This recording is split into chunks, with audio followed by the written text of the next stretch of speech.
Huni to secure it. If he uses the ult, gets the feast stack, it's more valuable than Faker getting 300 gold realistically. So take it, Huni. Take it for the Cho'Gaths of the world. And they get themselves a kill SKT. So don't need teleports, it seems, to make a play. And they're just going to keep cycling in here. It's now Mountain who's next up. All right, round two. Gets silenced. Gets done. Goodbye, sweetheart. Mountain. Oh, no. It looks like a disaster. Faker's going to grab it. And nothing AHQ is doing in response to that. Very dazed, it seems, in their response to that play. Freebie!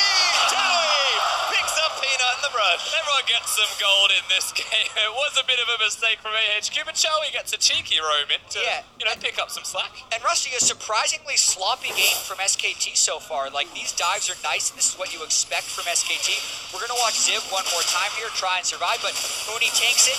Very nice synergy between the Sejuani passive and the two melee champions they have in solo lanes to stack it up almost instantly.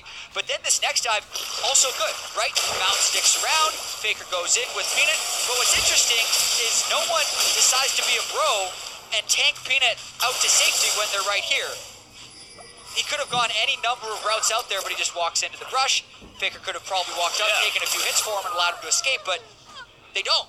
So Chow gets the kill. And door number 1 was a Syndra, and door number 2 was a Janna, and door number 3 was a turret, and they choose to get the Syndra option instead. They knew what was behind every door. Well, Chowie does pick one up, so a nice bit of gold for him, but on the mid lane as they have reached those first item spikes, Protobelt done for Faker and Morello Nomicon completed there for Chowie. So a lot of these roams, we are seeing both of these mid laners be very active in this part of the game, are going to matter a lot in these sort of skirmishes and dives that we've seen already in these first 16 minutes. Other than that though, AHQ now making their own play, 3v2 right now, although the rest of SKT are coming up the river. Bang could be in trouble. Feathers out from On, uses the Featherstone to get himself out of trouble, knows there is cavalry arriving. And Faker is here well first. Chowie's trying to rotate, may get caught in rotation. Good juke back, Faker though still going to run it in. Great off, but a good stun. Gonna land on the 2, Faker a little low, does Protobelt for a little bit of extra movement speed to cast. Maybe not what he wanted, as Bang unleashes with the ultimate.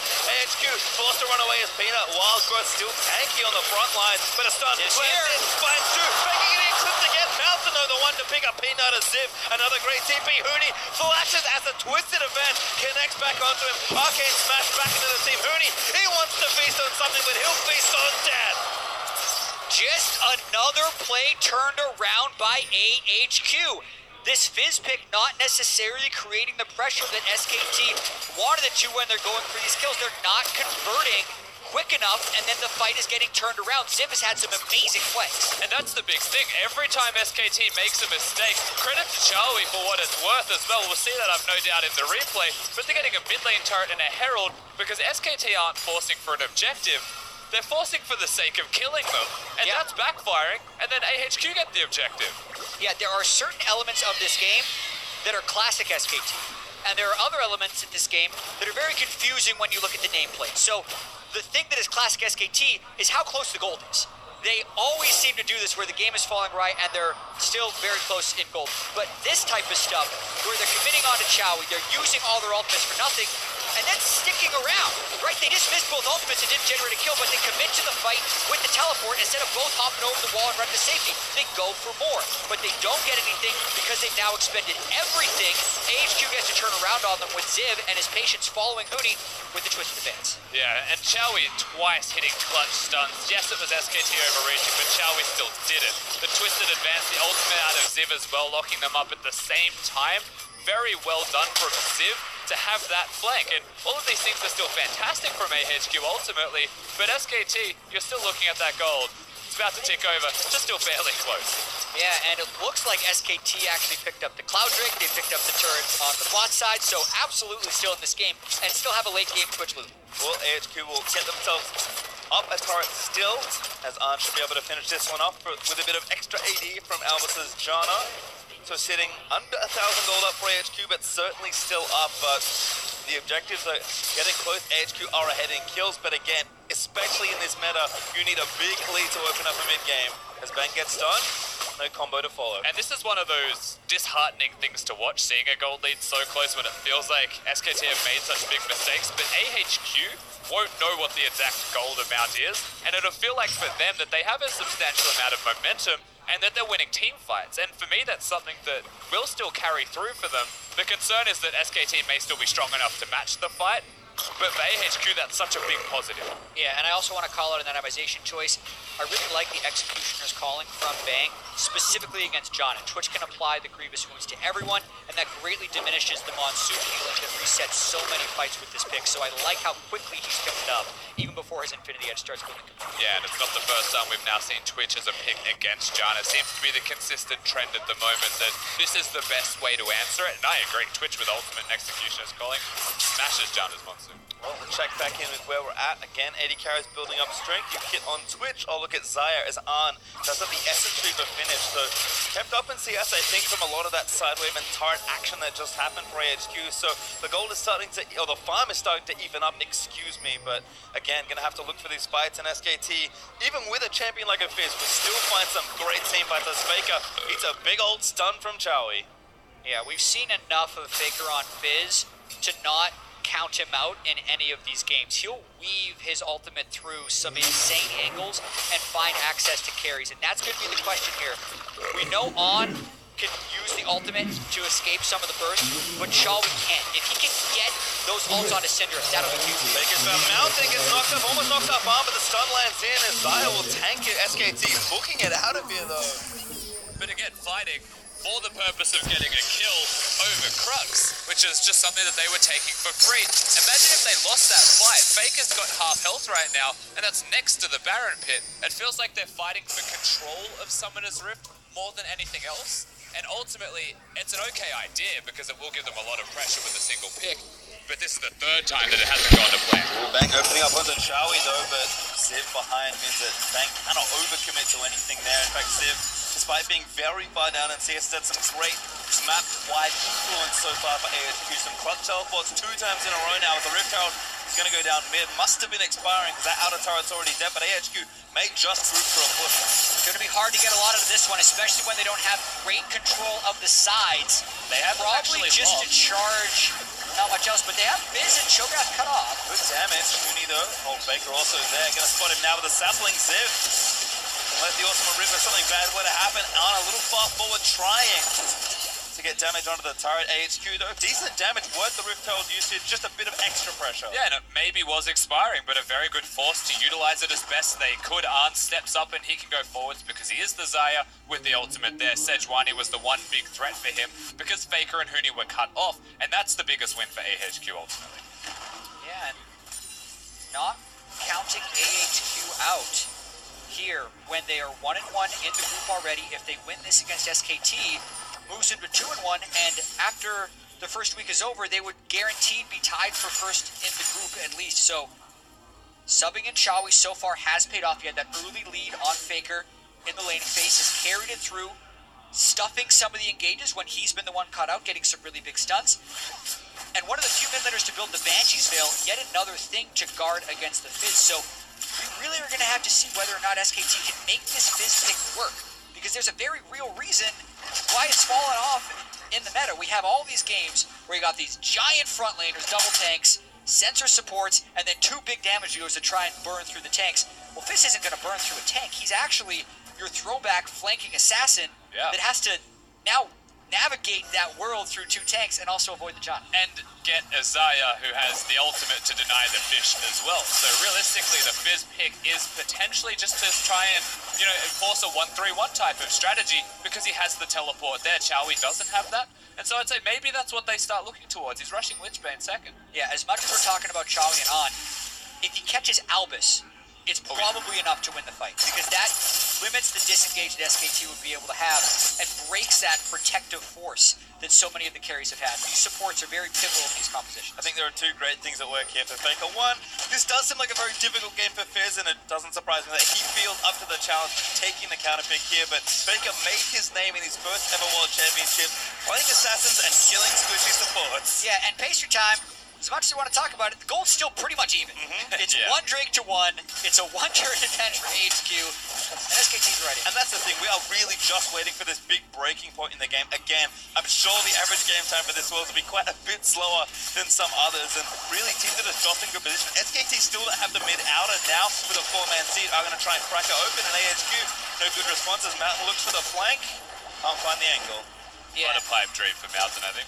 This is showing the pressure in the game is switching over a little bit.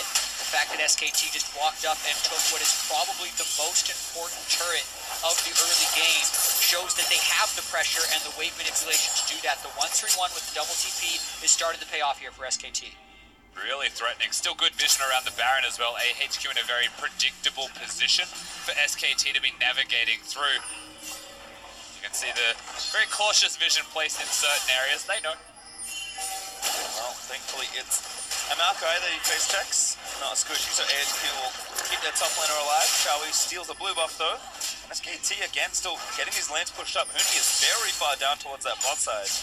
I do find the trinket choices rather interesting in this game as well. Usually the default in these games is 2 upgraded sweepers rather than 3 upgraded sweepers, so both teams actually focusing on vision denial a bit more than vision coverage, and I think that favors SKT because they need less vision on the map in order to find flanks, but AHQ is probably thinking the same way, get a pick with Syndra, go for a big objective. Yeah, that's one of the big stats we noticed from the SKT-KT series in every best of 5. Like SKT, they've always excelled at vision denial, KT are so good at placing vision, and ultimately, if you're that good at placing vision denial down, there's only fewer wards from AHQ on the Rift, maybe you're denying most of them from being there at all.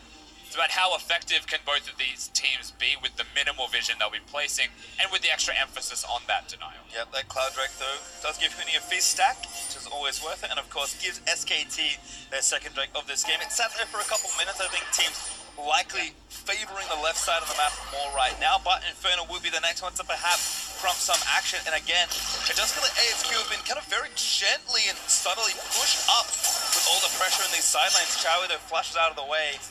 Gonna avoid a stun. That's a huge flash cooldown. Ziv also started channeling his teleport, so AHQ is just losing pressure all over the place. They've already straight conceded 2 Drakes, as well as their mid lane turrets, so slowly but surely SKT's getting the vision. Mostly it's about them having the minion waves in the side. I mean, look at On. He's up top lane clearing a wave.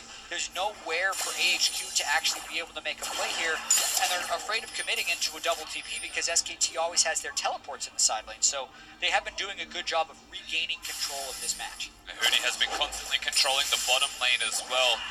AHQ are slipping away. It starts to feel like they need to make those big plays. Exactly. Rusty, what do you do when you can't keep up with the 1-3-1? You force an objective, so they're trying to go in Baron, but the more they're indecisive, the more damage Huni's going to do to that turret, because SKT is not going to move until that Baron starts. They've done it. They've hit it at the very least. Alright, they're going to start the Baron up here. Peanut in the area, and remember, if Joseph is in, he can also try and feast it. He gets the turret in the bot lane. The half health. AHQ pretty hard committing to this Baron, though. I mean, Shogun can teleport in with Feast. They have to pull off. Yep, going back in again. Peanut stumps Mountain only. Huni now in the pit. Looks for a rupture, doesn't grab it onto Arn, who's going to poke back in. Baron also dealing some damage to SKT. Amusingly, at the end of all of this, whilst nothing happens, Arn's able to use Blade Collar against the Scuttle Crab, so they'll still have vision control in the end. Above all else, that's nice for them. And the inside track straight to the middle lane by forcing SKT. This is the first move in a few minutes that AHQ have done something very well. And how hard can they force? Because Faker moved top lane to extend that 1-3-1, and that means AHQ need to force his 5 to prevent losing more side turrets. There's one turret, but what do they do next? They need to keep going. Somebody needs to answer the pressure in top lane, or they need to go. And SKT might even grab an exit kill. Mountain body slams out from under the rupture. I mean, listen, we're going to run the same play. There's no Maokai ultimate here anymore, and the Lichbane Fizz can get a lot of damage done. They're running all the way up through Baron, but in doing so, they're going to lose a bit of control of Baron here. Yeah, back to Baron is really risky when Faker can just walk straight down and have a flank just from where he was pushing in the first place, and they don't want him to utilize the Lichbane, just get a turret for free, so they will push him back. You're right, there's a chance that Baron vision may be completely eradicated from this. There's already a ward in the Baron pit itself as well from SKT, so they were okay with this. That is a control ward hiding beneath the normal ward for the record. 7 hits and he gets rid of all of it. He's getting there. It's gonna take a while. Slowly but surely, Mountain just slaps down a couple wards. But I heard he's 6 hits, one of them was already That's started a lot out. of headbutts. Yeah. Pina actually now checking back with some vision, but AHQ currently have Supreme Vision in the pit with that control ward, and looks like Arn has actually gone back and finished his third item, and Chowie has already done the same. So if it really did feel like AHQ were waiting for something, and I think waiting for a mistake is just that against a team like SKT. So if they're waiting for a sign to say, hey, time to fight, Infernal Drake's coming out soon, and both your carriers have 3 items, AHQ, it is time to make a play. Yeah, we have to also ask the question, are they waiting for something, or is SKT blocking them from doing stuff? So now they have the items. They know they're losing the 1-3-1. They only have so many side turrets left.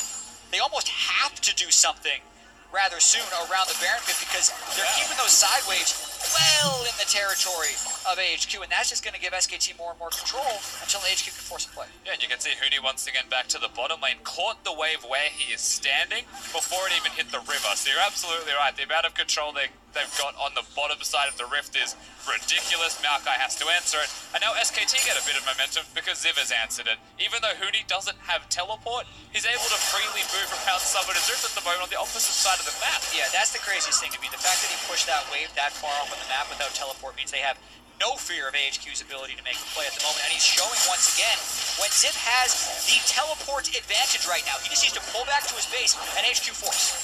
Faker wants to start. Keep out from under. Chowie, not a whole lot of mana right now. Blue buff not on him also, so Faker continuing to be a pest here in the top lane.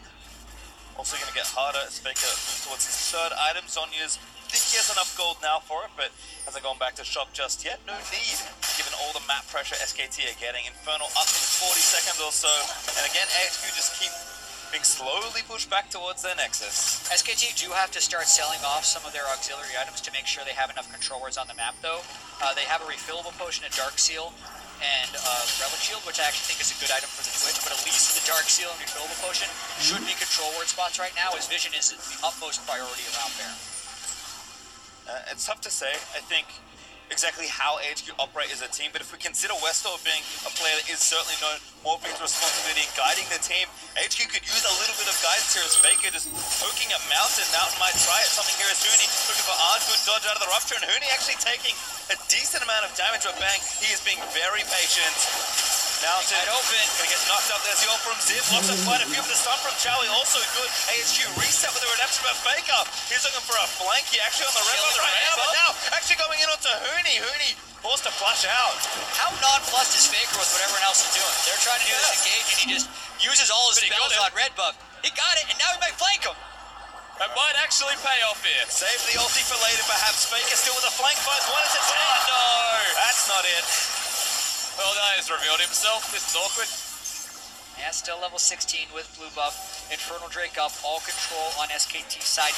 It's still working for them from here, but I think you bring up a great point, Faking Time, about not having Westor in the lineup. Yeah, the laning phase was a lot better, but the post-laning phase doesn't seem to have much purpose. I also feel like it's important to give some extra context here for AHQ's team composition, being that it's a Gragas Janna. They're very reliant on a teleport flank or ultimate or some kind of engage from Ziv. He doesn't have flash anymore, and so that one opportunity that I feel like they may have even had is gone, but they are so good at disengaging, which is why they want SKT to make mistakes coming to them. Ooh. He was spotted by the super, but this is way too much. Yeah, Chowie just got spotted, but that's not enough. SKT, a very rare mistake. Just give away the Baron. We're saying a lot of things about SKT being very rare at this. We also have to consider the game yesterday against EDG when they were down 10,000 gold, so they are having a few maybe slow starts to the group stage, which we have definitely seen a lot of before. Gonna have to see if the sends up cost them, though, because even after Baron facing time, they're up 2 Cloud Drakes and 800 gold.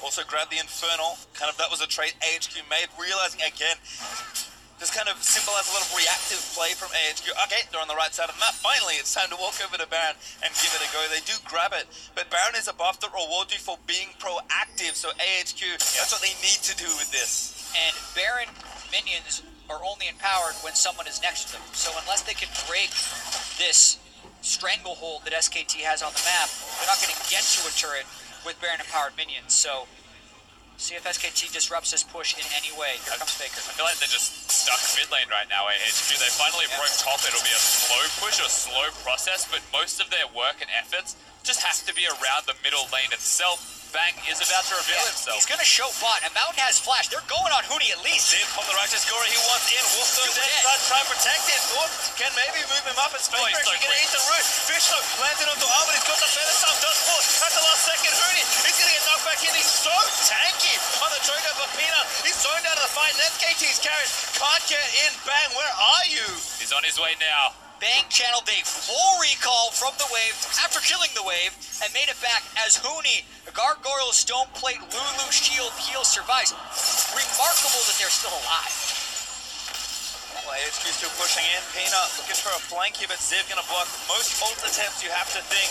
And again, Baron is here, and this inhibitor turret getting his bangs. Arm though, silent stop. That's a bad place to be. As Zaya wants to reset for out of this Vegas. Shows him to get done. He's gonna pop this on. He's on the other side, and SKT still moving forward. AHQ do want to peel back. This is a good fight for them. Maybe a Faker. Lands a fish on the mountain. Permafrost is gonna stun him up, but Ziv zones him out. A Mountain lives. A team that has a hard time killing people against a team that has a hard time dying, and that's what happens when a team fight breaks out. Mountain barely lives, but Huni barely lives 30 seconds before it, and this game back and forth with AHQ having the Baron is still equal. Yeah, and something that is more obviously revealed during that fight is how both of these team comps do not have that much damage when compared with the survivability tools of the other. The one thing is having the Fizz that has a much lower DPS of almost all of the mid laners that we're seeing in the meta, like a Ryze or a Cassiopeia. But then, the Syndra Zaya aren't exactly your super hyper carries, combined with the Maokai Gragas, who are also both very low damage choices. The Cho'Gath Sejuani and Twitch, you know, theoretically might actually just be a better late game team fighting crew than what AHQ have. So we saw a preview of that there when they spent 15 seconds trying to kill Cho'Gath, and another 12 seconds in that fight disengaging from SKT. And all Huni has to do is turn around and just rupture Zaya. And if she doesn't dodge it, then she gets knocked up. If she dodges it with her ultimate, she's not dealing damage, and she's the one person that needs to be. Well, has a small change from the last fight, probably a big one. Does have a last whisper now finish, so might be doing a lot more damage. Faker gets stunned, fighting a flank. Great play from Chowie to pick that one off, and that's a turret by AHQ. They have the flank wards for now. He saw him coming, he got him too low. Faker can't go in when he's that low on health. AHQ maybe needs to commit to this siege, and the ult from Ziv is going to mean they do want to go for it. A stun doesn't heal, so Huni trying to get out. They break it. Tower redemption back down to SKT, looking to unleash back in the front line, but he's only hitting tanks.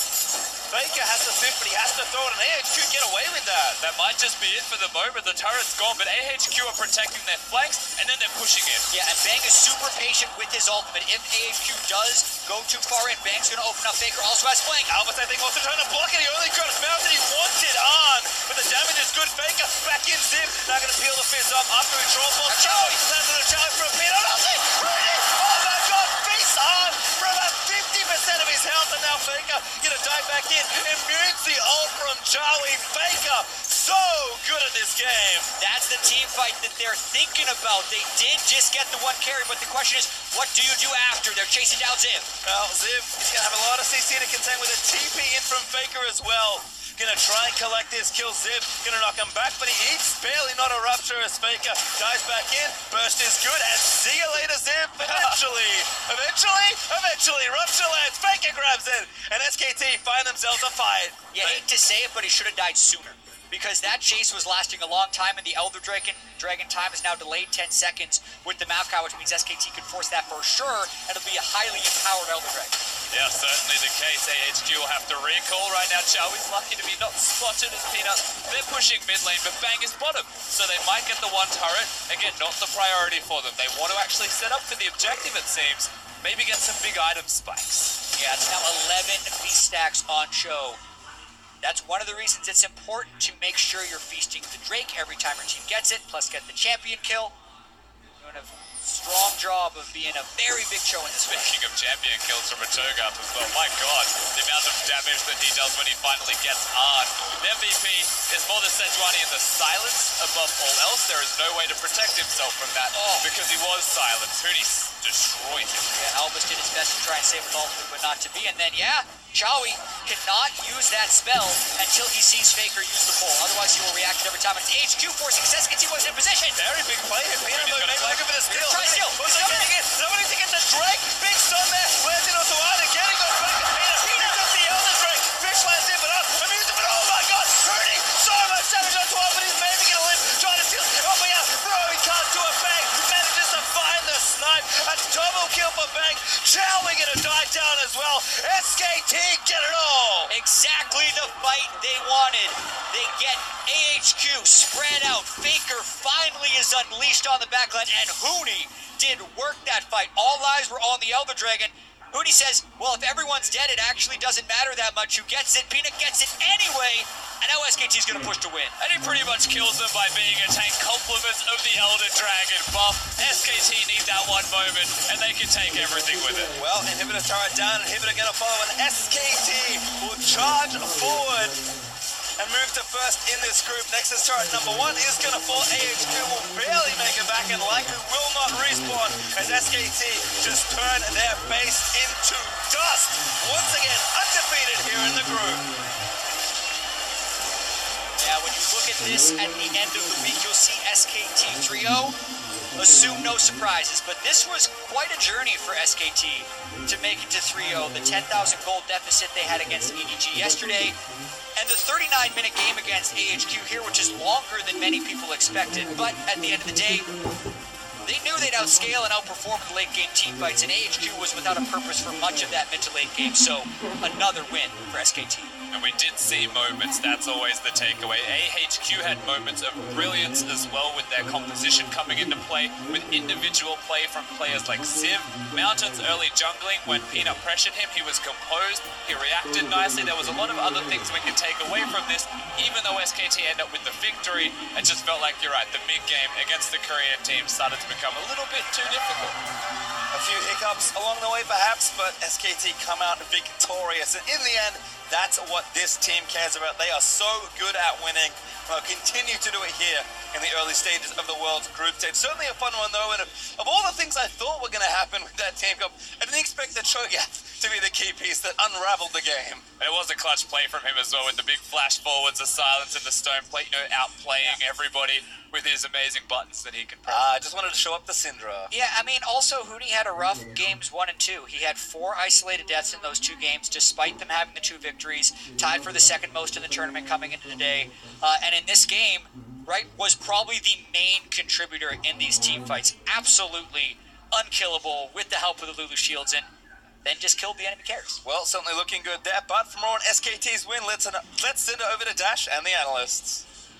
Thank you very much. Pastry time. SKT with yet another comeback victory, this time over AHQ. And I think the most surprising thing there is that this was even a close game in most people's minds. AHQ was a pretty big underdog here up against SK Telecom. I mean, yes, and they took the lead, they took the reins, they were driving the game, control of the tempo, good moments from AHQ, but I felt like watching that game. I mean, I said it to you, Dash, I was like, and yet I still feel that SKT are just going to win this. Their composition outscaled, the caster said it, and that's pretty much what they waited for. Yeah, this is an SKT that just doesn't seem to have improved a whole lot from their form at the summer finals. They're still very vulnerable early on, and it just seems that a team slightly better than AHQ can take the reins and take full advantage of them. Sure, they still have that late game ability to come back out of nowhere, but I'm worried for them. What I do want to touch on, though, while we have the composition on our screen, is I want to talk about the Syndra versus Fizz. So a big issue is that Chowie couldn't stand in a solo lane across from the Fizz, and when AHQ really started to lose steam, when the game started to get stalled out, it was when they were losing attention around Baron. They couldn't force the Baron because they couldn't control their side lanes. Ziv had to go from top to bottom, back to top, because Chowie couldn't afford to stand in a solo lane if they didn't have eyes on Faker. I want to add on to that point as well. One of the big problems in the Ardent Sensor meta is how difficult it is for your team to force Baron, because you're stuck in this little position around Baron where you can't actually engage onto the enemy AD carry. So a Twitch with Ardent Sensor sneaks in, you're all sitting 5 members around Baron, he pops up and you can't really get to him. So these teams are like, okay, I guess we can't really start the Baron then, because we can't actually team fight. What they haven't figured out yet is you actually need to push the mid lane much deeper. They always just push it past the river and say, yeah, great, let's go to Baron. We can start it. No, we can't actually start it, so now we're stuck here. When you're against split pushers, when you have 4-man mid, which are much stronger, push it all the way down to the tier 2 tower, take over the enemy jungle, and then you go to Baron, and when the enemy team walks into the jungle to try and stop you, you turn very early, and that's where you can start forcing these fights properly, but teams are not pushing deep enough, and that's why they're stuck there. And they're not that good at turning. And they're not that good at turning either, which is then another issue. A couple points of improvement for some of these squads around the Baron in the early or in the mid and late game. But now let's talk about this early lead that AHQ did build up. Part of that lead had come from the mid lane. Granted, it is Syndra into the Fizz, but Chawi here coming up big for AHQ in terms of the gold that he's able to build early in the game. Yeah, and you say, Syndra into the Fizz, but it was also Faker that saw the Syndra pick, decided to take his signature Fizz into it, and you're still looking down the barrel of Faker, so huge props to Chawi. And it wasn't just this play, it was also making those roams down bottom. All of AHQ's early success was centered around this guy. Yeah, and when they play with Westor, nothing is centered around the mid lane at all. They have to go to other lanes, but funny enough, in their bot lane, their dual lane is not the strongest 2v2, and Ziv is no longer that big top lane carry because it's also tank meta up in that lane. So why is Westor playing? Which is a good question. You see it here, up 7 CS at 10 minutes here against Faker. Just for a comparison, through the first 2 games that Westor played in the group stages here, he averaged down 19 CS at 10 minutes. To be fair, though, in this game in particular, Peanut and Huni just went crazy level 1, going for some bizarre invade for red buff that lasted like 2 minutes, that even had Faker go into that, lose out on like 15 CS mid, force his early TP out of the regular timing for Fizz that caused him even more pressure and more of an advantage in mid. To be fair, Chavi is just much better in the laning phase than Westor. So yeah, I do agree. He got a little bit of help It's an important point to make, but it is, but you can play around Chavi in this lane here. You can actually rely on him getting ahead as well if you are helping him, and then suddenly you have a much better mid game instead of this AHQ that needs to go super late game, as we saw against EDG. But at the end of the day, as you said, Frost, any game that SKT is in feels like a winnable game for SKT, no matter how grave or dire the situation. And that's where we jump to the final fight of the game around the Elder Drake. SKT with another big comeback. Here is your Ace of Predator replay. And what really sealed the deal was that teleport from Huni. He had, a couple of questionable calls in the mid game, but he really came through late game. He found the flash chomp on the team fight earlier, and then he finds the rupture in the backline this time around. And while Huni looked great, the fact that Peanut was able to connect that glacial fissure onto the carry was tremendous, allowing Cho'Gath to get in there and just delete him. And another thing we see in the fight is actually the same problem HQ found around Baron. It's the one way when you group up and start the objective, you can't reach the backline. So behind that, Elder Drake was sitting at Twitch, was already, in the late game, just opening up with ulti. No one even got close to Bang in this fight here. And it is that issue where when you're starting these objectives, you are not in a flanking position, you can't dive onto the enemy AD carry, and it becomes really difficult. So this was a lost fight before it even started. Alright, so this is it's a very specific question. Against SKT, these green teams in particular, when we're looking at the fact that, teams need to push the pace, they need to look to build advantages and close the game out, not let it get to this point. Do we need to move away from the Jannas? Do we need something that allows us to pull that engage and actually get to the back line when we're threatening to close? You just gotta have balls when you're playing. Go all in. You need to just... EDG almost did it with Janna. Yeah, good point. You had Maokai and Gragas here to start the fights. Again, if you push the lanes deep enough and go in towards the enemy jungle and basically force them to come face take a Baron, you have the members to start the team fight. But you gotta pull it then, you gotta go for the fight.